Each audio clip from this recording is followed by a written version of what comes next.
So it is important to know that there's all kinds of different drink packages aboard the ship, and that not all drink packages are actually able to provide you all things depending on the ship. So if you don't get any drink package at all, you're still going to have plenty of options available to you. They'll have water available to you, coffee, tea, and urns, juices, things like that. If you want to have soda, I mean, I call it pop, but I'm going to be a little populist here and go with soda. If you want soda, you're going to need this soda package. So the soda package is going to run you between $12.99 and $15 per day.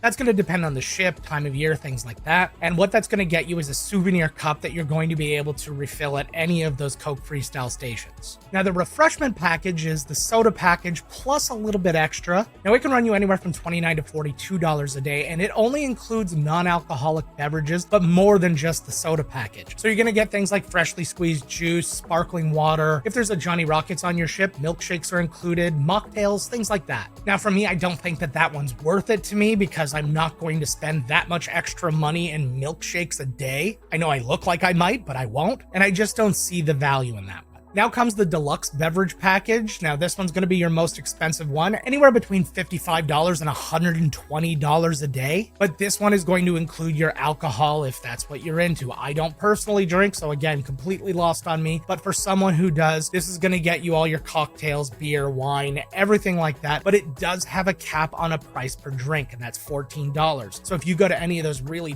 premium drinks, like some kind of special old fashioned or something like that comes in at $16, you'll have to pay the difference for that drink, so you'll owe $2 instead. But this is my biggest problem with the drink package as a non-drinker. If my wife wanted to take advantage of that, I also have to buy that package. Everyone of legal drinking age has to have the same drink package. And while I do understand the reasoning behind it, obviously you don't want one person to just go get drinks for everybody, you also have to understand that there are people who don't drink these things. I actually heard a story from another guest on the ship who was a travel agent, and she said she was booking a really large party, like 40 plus people, and one person who was a recovering alcoholic didn't want to get the drink package and they tried to make him buy it. Now, after some time of actually talking to the guest services and things like that, they managed to make it so he was exempt from that, but that should not be a struggle. If you don't want to drink, you shouldn't have to pay for it. Because essentially what that would have meant, depending on the ship and depending on the time of year, it could have cost us $300 a day for just my wife to drink. But enough of that from me. If you have any opinions on the drink packages from the different cruise lines, let me know in the comments down below. I'd be interested to hear how other cruise lines handle this as well.